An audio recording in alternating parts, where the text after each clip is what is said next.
When I look back at everything that happened, I still can't believe how something that started as a simple friendship turned into a situation that completely changed the way I saw people. Beth and I had been close for years, the kind of friends who texted every day, shared clothes, and knew each other's secrets.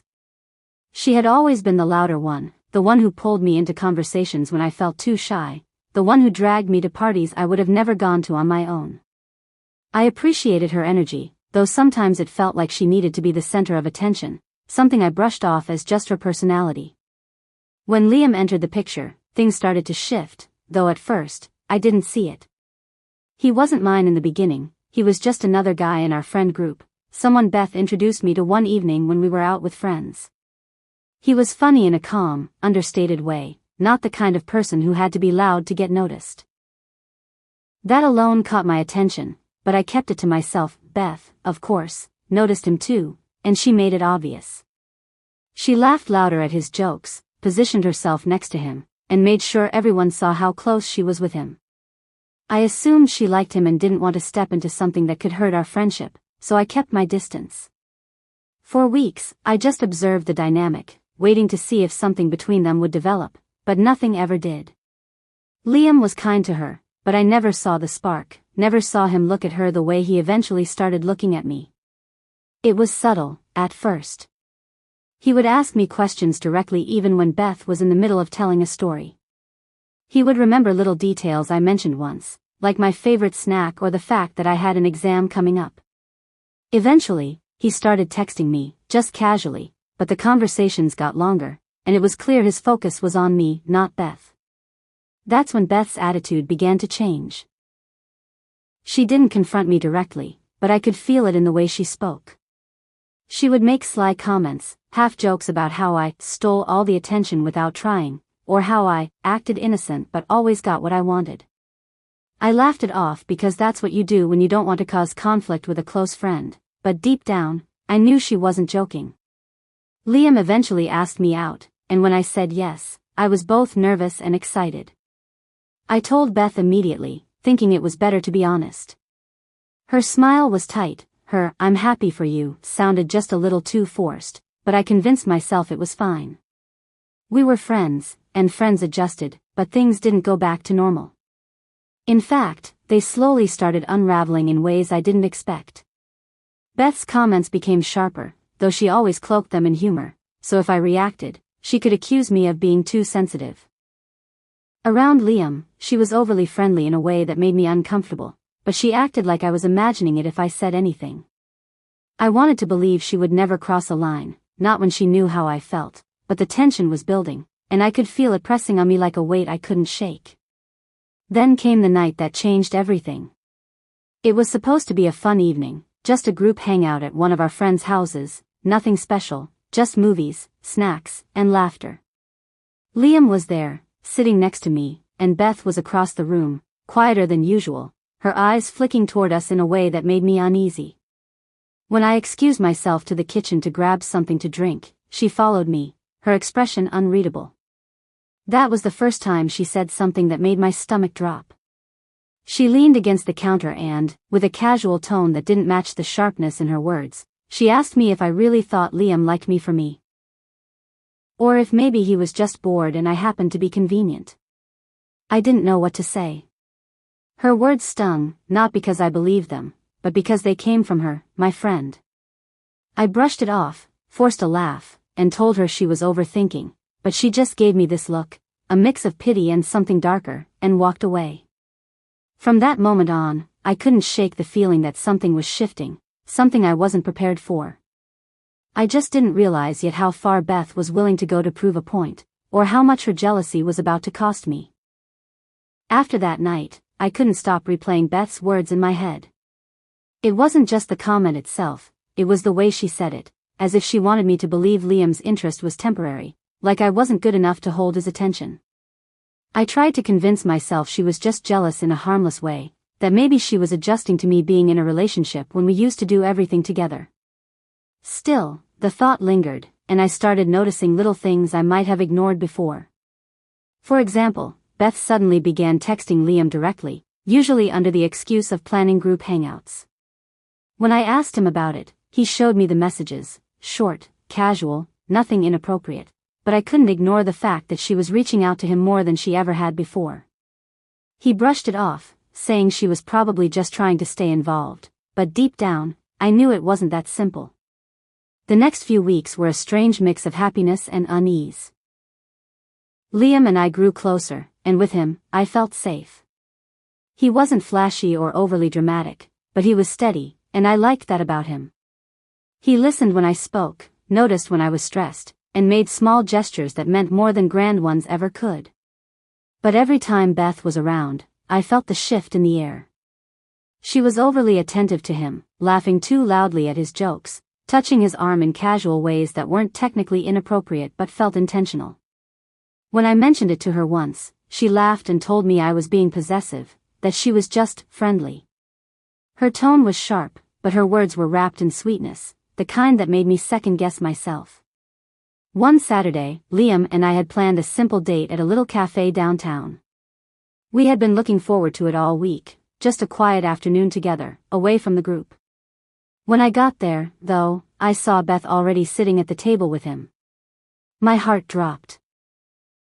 She looked up at me with a wide smile, acting as if she hadn't just inserted herself into something she wasn't invited to. Liam seemed a little uncomfortable, explaining quickly that Beth had happened to be in the area and asked to join. I tried to smile, tried to push down the frustration bubbling inside, but it was hard to ignore the way she dominated the conversation, steering it toward topics that excluded me. By the time she left, claiming she had other plans, the date felt ruined. Liam apologized, but I could tell he didn't quite understand how deliberate her actions felt to me. Things escalated one evening when Beth invited us both to her apartment for what she called a small get-together. I was hesitant, but Liam thought it was a good idea to smooth things over, so we went. The night started off fine, just music and a few friends, but as the hours passed, Beth's comments grew bolder. She made jokes about how Liam used to smile more before he started dating me, or how she was the one who really understood him. People laughed awkwardly, not realizing how sharp the words were. I forced a smile, trying to keep the peace, but inside, I felt humiliated.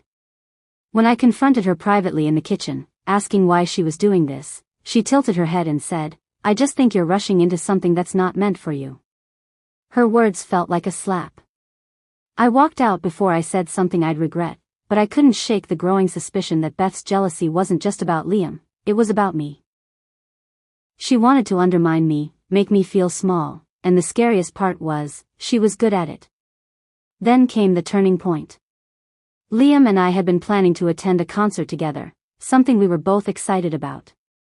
Tickets were hard to get, and he had surprised me with them weeks before. On the day of the concert, just hours before we were supposed to meet, I got a text from him saying he couldn't make it.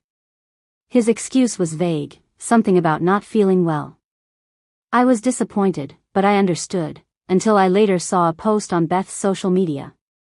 There she was, smiling at the concert, with Liam beside her. My stomach dropped. My hands shook as I stared at the photo, my mind racing. Why would he cancel on me and then go with her? I called him immediately, and when he answered, his voice was calm, almost too calm. He told me that Beth had called him last minute, saying I wasn't going anymore and that she had an extra ticket. He admitted he thought it was strange, but he didn't want to waste the opportunity, so he went. I couldn't believe what I was hearing. Beth had lied, flat out lied, to make me look like I had backed out, and then taken my place. I was furious, hurt, and more confused than ever. After the concert incident, everything between Beth and me changed. I couldn't see her the same way anymore, not after she looked me in the eye and said those words that made it clear she didn't just want what I had, she wanted to take it from me. I started pulling away, avoiding her calls, skipping out on group hangouts if I knew she would be there. Liam noticed, of course. He asked me more than once why I was being distant with Beth, but I didn't know how to explain it without sounding paranoid or bitter.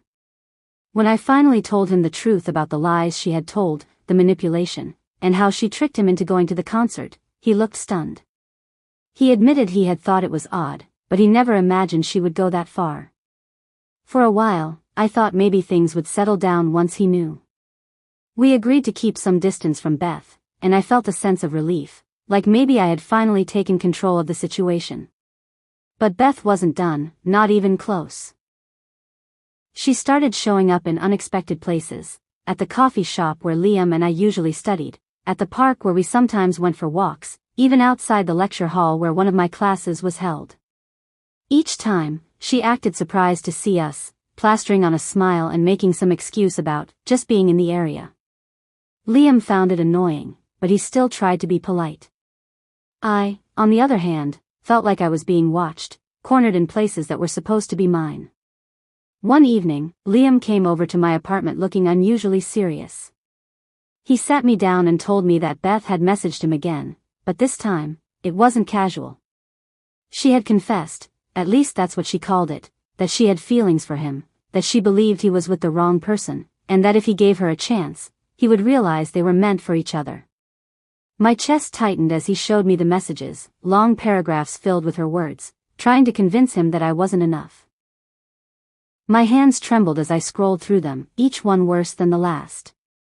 What scared me the most was how calm Liam seemed, as if he didn't fully grasp how dangerous her obsession was becoming. I asked him what he said back, and he told me he hadn't replied yet, that he wanted to talk to me first. I felt a rush of relief at that, but also dread, because it meant Beth was waiting for an answer, and she wasn't the type to accept rejection easily. When he finally did reply, he was firm but kind, telling her he cared about her as a friend but nothing more, and that she needed to respect our relationship.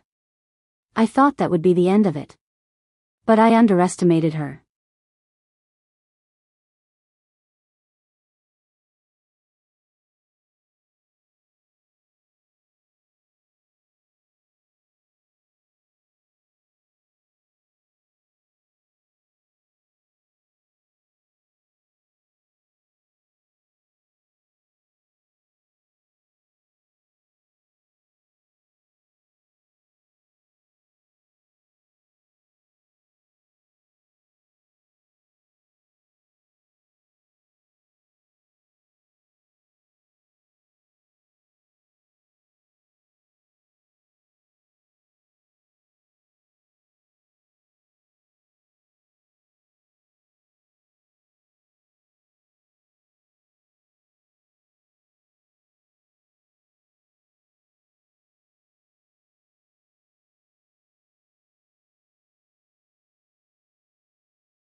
The moment I saw that photo, my entire body went cold. It wasn't just that Beth had messaged Liam again, it was the proof that she had been in his apartment without his knowledge. The angle of the picture made it obvious, she hadn't taken it from outside through a window, she had been standing right there, close enough to reach out and touch him while he slept. My hands trembled as I showed Liam the message when he came back into the room. At first, he looked confused, then angry, then genuinely shaken in a way I had never seen before. "I don't know how she got in," he said, his voice low and unsteady. "I never gave her a key. I would have noticed." That night we went through every possibility. Had he left the door unlocked? Had she followed him in one day? Or worse, had she found some way to copy his key without him realizing? The thought made me feel sick, because it meant she had crossed a line from manipulation into intrusion, from trying to control the story to trying to control us directly. Liam wanted to call the police, but I hesitated. We didn't have solid proof beyond the photo, and Beth was clever. She could easily twist the narrative, make it sound like we were harassing her instead. Still, I knew we couldn't ignore it. The next few days were tense. Liam started double-checking his locks, even bought a small camera for his living room, just in case. I was constantly on edge, jumping every time I got a notification, terrified it would be her again. And of course, she didn't stop. The messages kept coming, though they shifted in tone. They weren't as openly hostile anymore. Instead, they read like love letters, long rambling paragraphs about how she and Liam were destined to be together, how I was standing in the way of something real. She even wrote about their moments, things that had never happened, as if she was rewriting the history of his life with her at the center. Liam blocked her, but she found ways around it: new numbers, fake accounts, anonymous messages. It was relentless. The breaking point came when one evening, as Liam and I left a cafe, we found her waiting outside. She didn't look embarrassed or guilty. She looked calm, almost triumphant, like she had been expecting us. She turned to Liam and said in a steady voice, "You don't have to pretend anymore. She knows the truth. Everyone knows." I snapped. I demanded she stop, demanded she explain why she was doing this, why she couldn't just leave us alone. Her eyes flicked to me, and for the first time, I saw something I hadn't expected: resentment, pure and sharp, but not about Liam. It was about me. "You've always had everything handed to you," she said coldly. "People like you don't even see it. I work twice as hard to be noticed, but the second you walk in, people drop everything for you. Even him." Her words echoed in my head long after she walked away that night. This wasn't about love. This wasn't even about Liam. It was about the fact that, in her eyes, I had always been one step ahead, and she was determined to drag me back down. But things got worse. The following week, I started noticing strange things around my apartment. A framed photo on the shelf moved slightly, a notebook left open that I was sure I had closed, the faintest smell of Beth's perfume lingering when I walked through the door. At first, I told myself I was imagining it, paranoia after everything that had happened, but then one evening I came home and found an envelope slipped under my door. Inside was a printed photo of Liam and me at the cafe, taken from across the street. On the back, in her handwriting, were the words, "Enjoy it while it lasts." That was when I finally broke down and told my parents everything. They were horrified, urging me to cut Beth out completely, to report her, to do whatever it took to protect myself. Liam agreed, saying he couldn't let this continue. We went to the police, but like I feared, it was complicated. Without direct evidence of her breaking in, without catching her in the act, there wasn't much they could do besides take a report. They advised us to stay vigilant, which felt like the emptiest advice in the world. For a while, I thought maybe the threat of police involvement would scare her off. But then came the night that changed everything, the night I realized Beth's jealousy had reached a level I never thought possible. It was late, past midnight, when my phone buzzed with a call from an unknown number. Against my better judgment, I answered. It was Beth. Her voice was calm, almost cheerful, as she said, "You might want to check on Liam." My blood ran cold.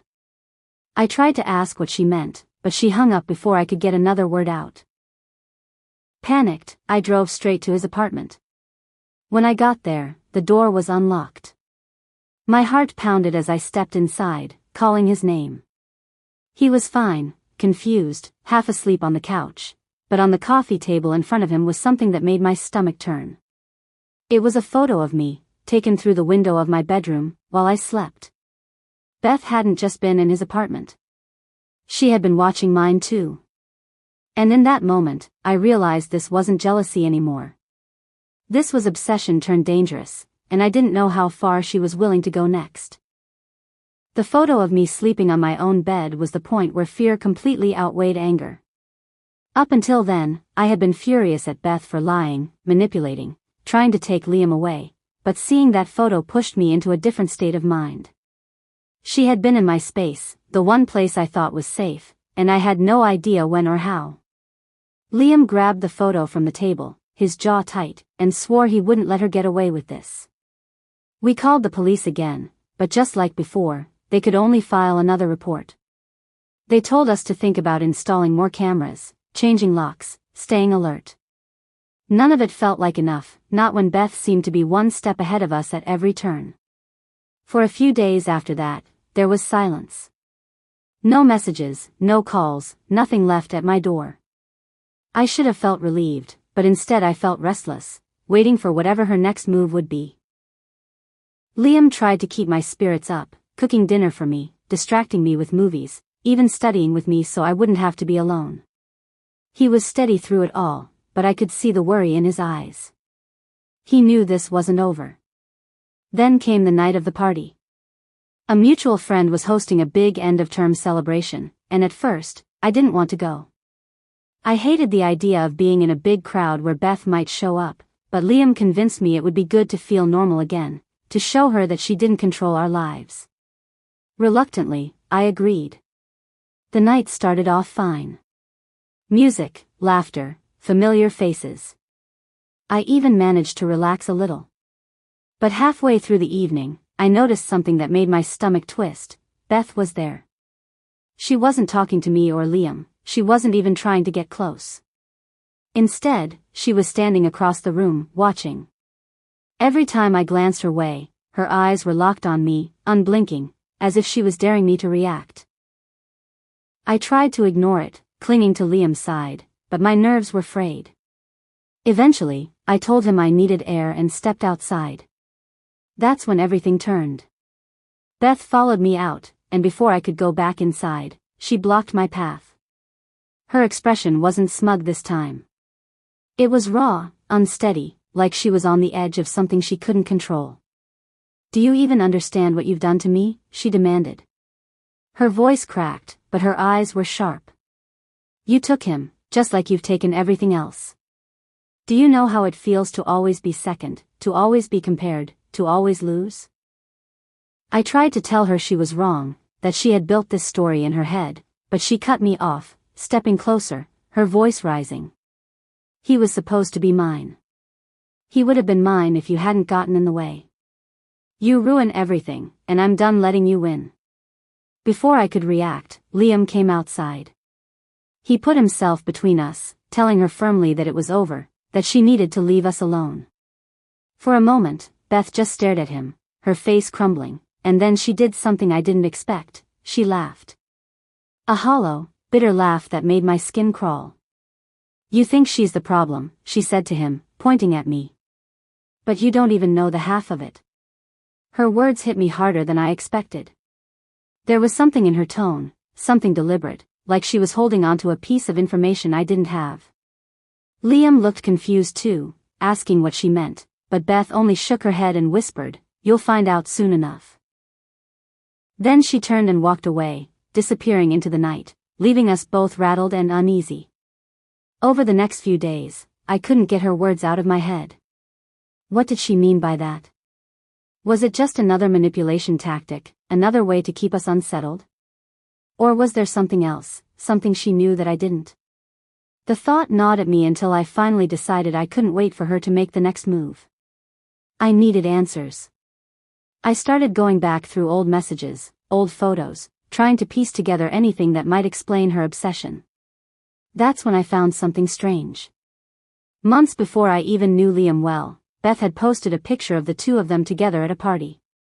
At first, it looked normal, but the caption caught my attention, finally got him to notice me.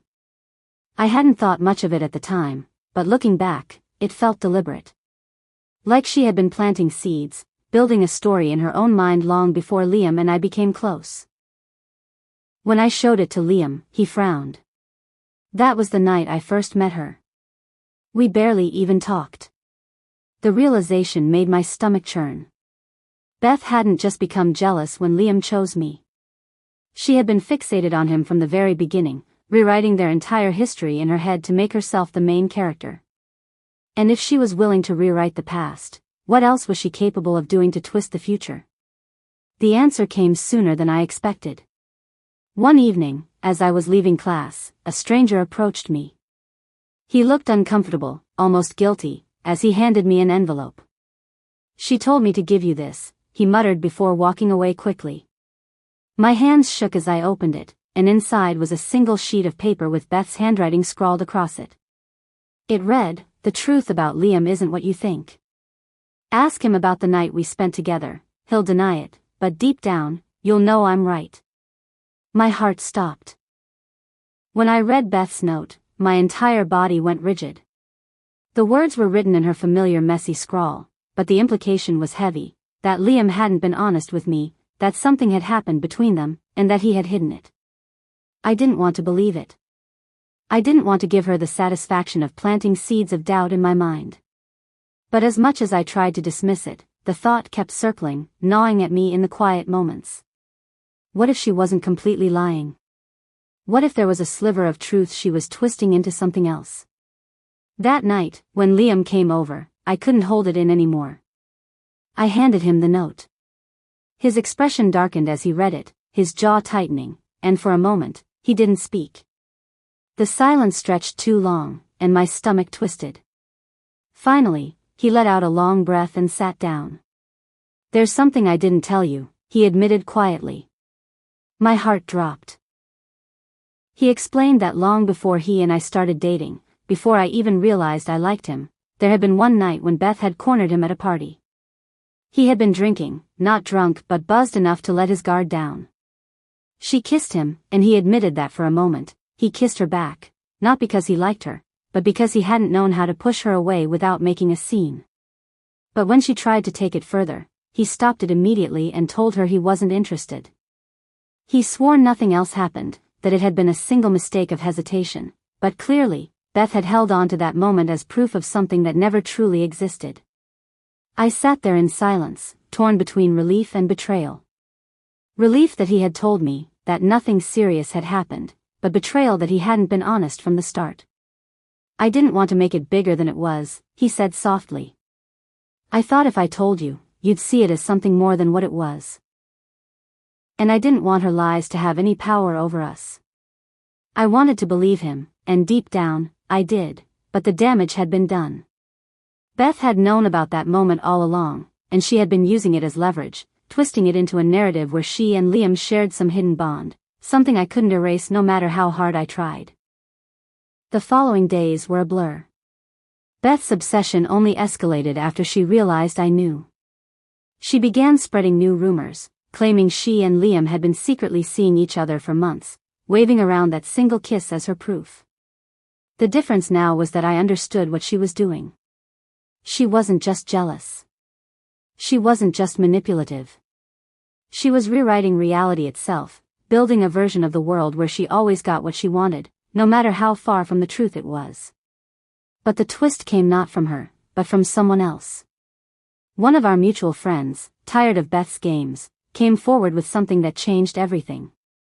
He admitted that Beth had asked him months ago to help her break into Liam's apartment. She had convinced him it was a prank, that it was harmless, but when he realized how far she had gone, taking photos, stealing things, planting evidence, he couldn't stay quiet anymore. He gave us screenshots of their conversations, proof that she had orchestrated everything, including the photos of me sleeping and Liam on his couch. She hadn't just been obsessed. She had been calculating, planning each move to make me feel paranoid and unsafe. Armed with that evidence, we finally went to the police again, and this time, they had no choice but to take it seriously. Beth was confronted, and the truth came out in fragments, how she had copied Liam's key, how she had staged moments to make it look like she was closer to him than she ever was, how she had manipulated others into believing her lies. In the end, Beth wasn't just jealous. She was dangerous. The girl I had once called my best friend had let envy consume her to the point where she was willing to destroy not just my relationship, but my sense of safety, my trust in people, even my sanity. Liam and I stayed together through it, but it wasn't easy. That single kiss haunted us for a while, a reminder of how quickly things could spiral. But the bigger lesson I carried was about Beth. I had ignored the signs for too long, the cutting jokes disguised as humor, the competitiveness, the small digs at my happiness. I had excused it as her personality, when in reality, it had been a warning. The day her jealousy went too far wasn't just the day she tried to take Liam away from me. It was the day I realized that not everyone who calls themselves your friend truly is one. Some people don't just want to stand beside you. They want to stand in your place, no matter the cost. And sometimes, the scariest betrayals aren't from strangers. They're from the people you thought you could trust the most.